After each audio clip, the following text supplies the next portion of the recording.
उसमें लक्ष्य रखे हैं। उसमें कर्नाटक की बात भी आपने कही है। कर्नाटक में आपके सहयोगी जेडीएस के एक नेता रेवन्ना के कई आपत्तिजनक वीडियो का दावा कांग्रेस कर रही है और उसको लेकर आप लोग पर भी आरोप लगा रही है कि उनका बचाव कर रहे हैं। देखिए, श्री रेवन्ना का जो समाचार पत्रों में और चैनलों में चल रहा है वो बिल्कुल आघातजनक है। ऐसा सहन किया ही नहीं जा सकता और भारतीय जनता पार्टी का स्टैंड बहुत स्पष्ट है। हम देश की मातृशक्ति के साथ खड़े हैं, देश की नारी शक्ति के साथ खड़े हैं। नरेंद्र मोदी जी का पूरे देश को एक कमिटमेंट है कि कहीं पर भी मातृशक्ति के अपमान को सहन नहीं किया जाना है। परंतु कांग्रेस पार्टी जो हम पर आरोप लगाना चाहती है, मैं छोटी सी बात पूछना चाहता हूं। वहां सरकार किसकी है? सरकार कांग्रेस पार्टी की है। फेक वीडियो आपके ध्यान में ही होंगे क्योंकि टाइम पर रिलीज किए गए हैं। और अब तक कार्यवाही कांग्रेस पार्टी ने क्यों नहीं की? कार्यवाही हमने नहीं करनी है। ये लॉ एंड ऑर्डर का इश्यू स्टेट का इश्यू है। प्रियंका जी हमसे सवाल पूछ रही है, मैं प्रियंका जी को कहना चाहता हूं, नरेंद्र मोदी जी और मुझसे सवाल पूछने की जगह आपके मुख्यमंत्री उप मुख्यमंत्री को सवाल करिए कि आपकी सरकार क्या कर रही है, क्यों जांच नहीं हो रही है। हम जांच के पक्ष में है और हमारे साथी दल जेडीएस ने भी उन पर कदम उठाने की घोषणा की है। आज शायद उनकी कोर कमेटी की मीटिंग है और कदम उठाए भी जाएंगे। इस प्रकार की घटनाओं को सार्वजनिक जीवन में, समाज में या निजी तौर पर कहीं पर कोई स्थान नहीं होना चाहिए। कठोर से कठोर कदम उठाने चाहिए। ये भारतीय जनता पार्टी का स्टैंड अफर है और उसमें कोई कंफ्यूजन भारतीय जनता पार्टी में किसी स्तर पर नहीं है। हम महिला शक्ति के अपमान का, मातृशक्ति के अपमान का घोर निंदा करते हैं।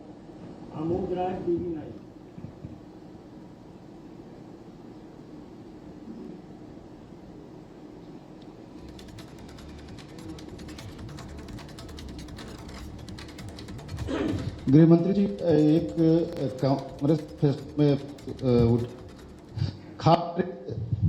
जो सिविल कांग्रेस मैनिफेस्टो में एक बात उठाई गई है कि जो सिविल कॉन्ट्रैक्ट्स है उसमें भी मुस्लिमों को के लिए स्थान दिया जाएगा, प्रायोरिटी दी जाएगी। इसको लेकर क्या कहेंगे?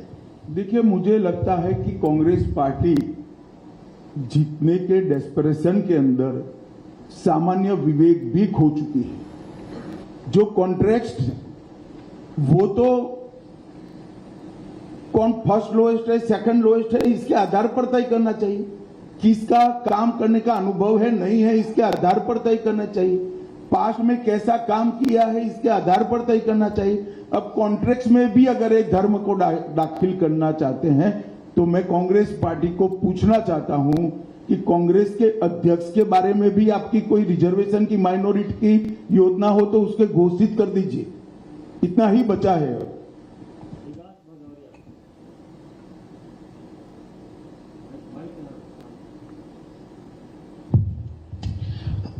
अमित जी, मेरा सवाल ये है कि प्रधानमंत्री बार बार ये कह रहे हैं कि 100 दिनों के अंदर वो एक बड़े फैसले लेने वाले हैं। उनकी सरकार कई बड़े फैसले। विकास जी, 100 दिन होंगे, मालूम पड़ जाएगा। हम ही जीत कर आने वाले। थोड़ी क्यूरियोसिटी को शांत करिए।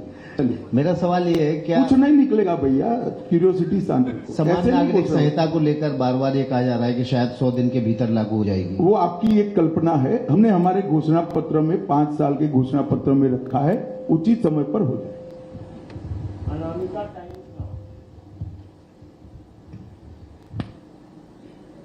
राहुल गांधी बोल रहे हैं कि एक्सरे की बात चल रहा है देश में, जिससे दूध का दूध और पानी का पानी हो जाएगा। इसमें क्या विचार है आपकी? देखिए, राहुल जी कुछ भी बोल सकते हैं, कुछ भी कर सकते हैं।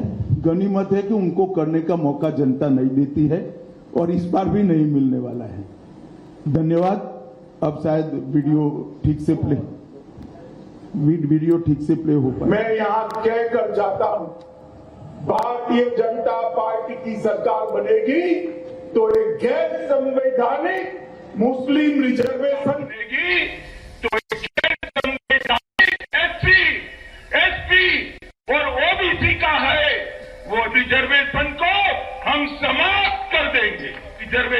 हम समाप्त कर देंगे, रिजर्वेशन को हम समाप्त कर देंगे।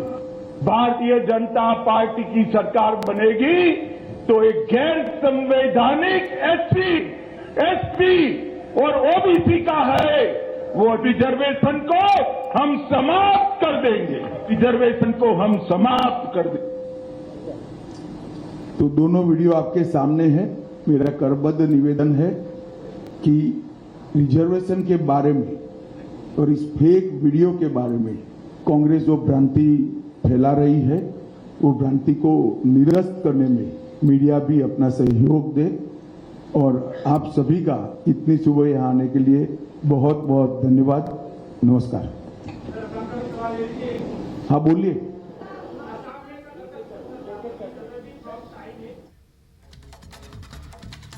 में चुनाव अभी 2 चरण का खत्म हुआ है, तीसरे चरण चलेगा।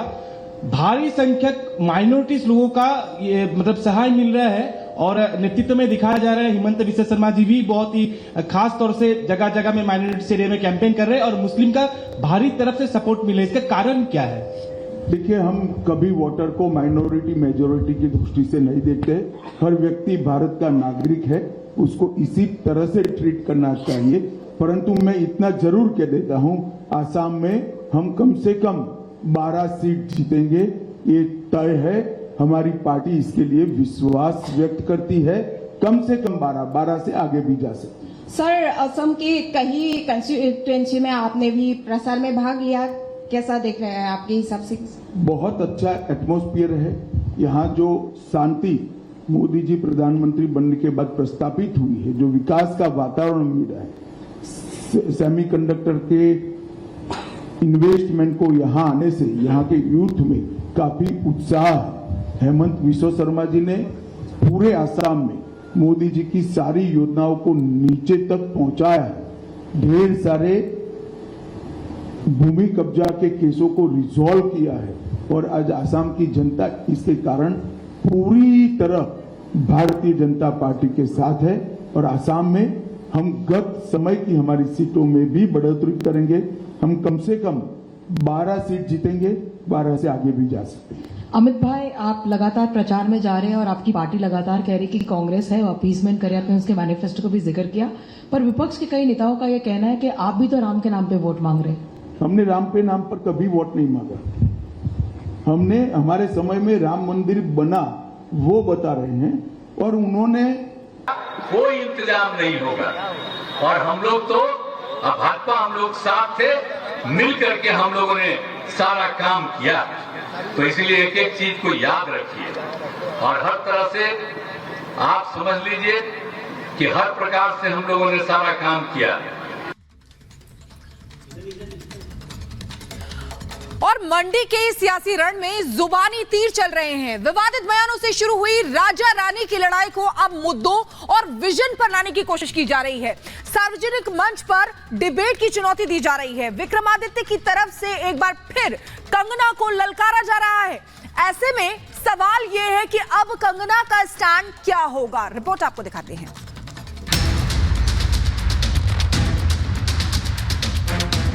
इन सब पुरुषों को जो आज आपकी बहन को कहते हैं तू अपवित्र है, तू चली जा यहाँ से, आपको मजा चखाना है। जिस तरीके की भाषा शैली का वो प्रयोग कर रहे हैं वो हिमाचलियत और हिमाचल की संस्कृति में तो नहीं है। हिमाचल प्रदेश की मंडी लोकसभा सीट पर सियासी पारा हाई है। इस सीट पर किंग बनाम क्वीन की लड़ाई खूब सुर्खियां बटोर रही है। बीजेपी ने यहां जब से कंगना को उम्मीदवार बनाया है तभी से कांग्रेस बौखलाई हुई है।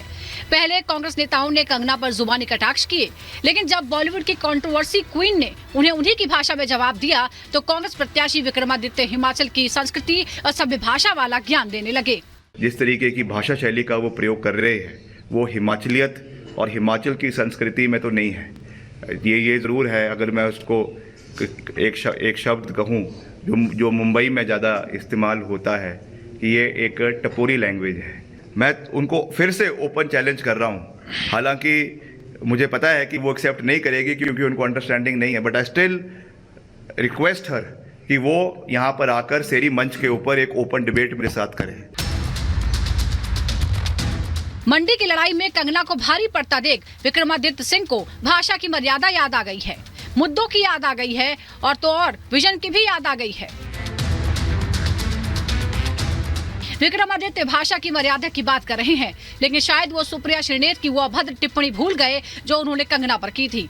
शायद वो राहुल का वो बयान भूल गए जो उन्होंने शक्ति पर किया था, और शायद विक्रमादित्य खुद अपना बयान भूल गए जो उन्होंने कंगना पर दिया था। एक्सेप्ट किया है कि she has been doing that, she has been consuming that meat. आज उसी को क्लैरिफाई कर रही हैं, अपनी बातों को ही उन पे पलट जा रही हैं। तो हमको सर्टिफिकेट देने से बजाय जयराम जी को अपनी जो उनकी सहपाठी हैं, उनकी सहयोगी है, उनको, उनकी कैंडिडेट है, उनको वो जो है वो पलटू राम का सर्टिफिकेट देना चाहिए। कल तक पलटू राम का सर्टिफिकेट बांट रहे विक्रमादित्य आज मुद्दों और विजन पर चर्चा करना चाहते हैं, लेकिन शायद वो भूल गए हैं कि उनके विजन के चलते ही हिमाचल सरकार लगभग गिर गई थी। राज्यसभा चुनाव में क्रॉस वोटिंग हुई और सबसे पहले विधायकों की अनदेखी का हवाला देते हुए मंत्री पद से इस्तीफा भी उन्होंने ही दिया था। जिस जनता ने इन्हें अपनी भलाई के लिए चुना था, उस जनता की अनदेखी करते हुए विक्रमादित्य सियासी मोलभाव करने लगे। यानी बस्ती भी जलानी है और मातम भी बनाना है। एक बार फिर हिमाचल की जनता से छल कर चुके विक्रमादित्य आज मंडी में जीत हासिल करने के लिए मुद्दे और विजन की बात करते हैं। सार्वजनिक मंच से विक्रमादित्य को बताना चाहिए कि मंत्री रहते हुए आखिर उन्होंने किस विजन के तहत हिमाचल की जनता की भलाई के काम किए। Bureau report, Republic Bharat. और अब बात करते हैं इंडी गठबंधन पर हो रखे लगातार प्रहार की। आपको बता दें कि एक के बाद एक प्रहार जो है वो इंडी गठबंधन पर हो रखेगा। और अब ये हमला जो है अजीत पवार की तरफ से किया गया है। महाराष्ट्र के उप मुख्यमंत्री अजीत पवार ने यह हमला इंडी गठबंधन पर किया और कहा कि देशवासी एक बार फिर मोदी को पीएम बनाना चाहते हैं। राहुल की तुलना पीएम मोदी से करना गलत है। 2019 में लोग नीतीश का नाम ले रखे थे, अब नीतीश कुमार पीएम मोदी के साथ हैं। 65% से ज्यादा लोग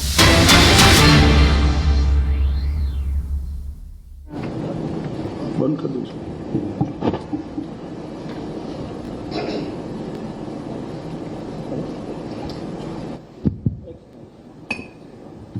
भारतीय जनता पार्टी की प्रेस वार्ता में आप सभी का हृदय से स्वागत है। मित्रों, आप सभी जानते हैं 7 चरण के चुनाव के 2 चरण समाप्त हो चुके हैं। इस 2 चरण में हमारे पार्टी का जो इंटरनल असेसमेंट है, इसके हिसाब से भारतीय जनता पार्टी और हमारे साथी दल मिलकर 100 के बहुत ज्यादा आगे हम निकल चुके हैं। और हम बड़े विश्वास के साथ जनता के आशीर्वाद और समर्थन से 400 पार के हमारे लक्ष्य की ओर आगे बढ़ रहे हैं। आसाम, बंगाल, उत्तर प्रदेश, मध्य प्रदेश, राजस्थान, छत्तीसगढ़, उत्तराखंड, ये सभी राज्यों में हमें बहुत बड़ी चुनावी सफलता मिलती हुई दिखाई पड़ती है। इसके साथ साथ कर्नाटक, तेलंगाना, आंध्र, केरल और तमिलनाडु, इसमें से कर्नाटक, तमिलनाडु और केरल, ये 3 राज्यों में मतदान हो चुका है। कुछ बाकी है, परंतु जो शुरुआती ट्रेंड मिले हैं, दक्षिण भारत में भी भारतीय जनता पार्टी को बहुत अच्छा रिस्पांस मिल रहा है। और इसके कारण हमारा 400 पार का लक्ष्य हम निश्चित रूप से सिद्ध करेंगे, ये हम सबका विश्वास बना है। मित्रों, आप जैसे जानते हैं, कुछ दिन से कांग्रेस पार्टी ने हमारे 400 पार के लक्ष्य को ट्विस्ट करना शुरू किया है। उन्होंने एक प्रकार से 400 पार के लक्ष्य को संविधान बदलने के लिए ये लक्ष्य है, और दूसरा एक अपप्रचार कर रहे हैं कि भारतीय जनता पार्टी 400 पार करने के बाद आरक्षण को समाप्त कर देगी। ये दोनों चीजें निराधार और तथ्यहीन है। भारतीय जनता पार्टी को पूर्ण बहुमत इस देश की जनता ने 2014 में भी दिया, 2019 में भी दिया। हम 10 साल से पूर्ण बहुमत के साथ की सरकार चला रहे हैं। हमने पूर्ण बहुमत का उपयोग कांग्रेस की तरह इमरजेंसी डालकर लोकतंत्र का गला घोंटने में नहीं किया।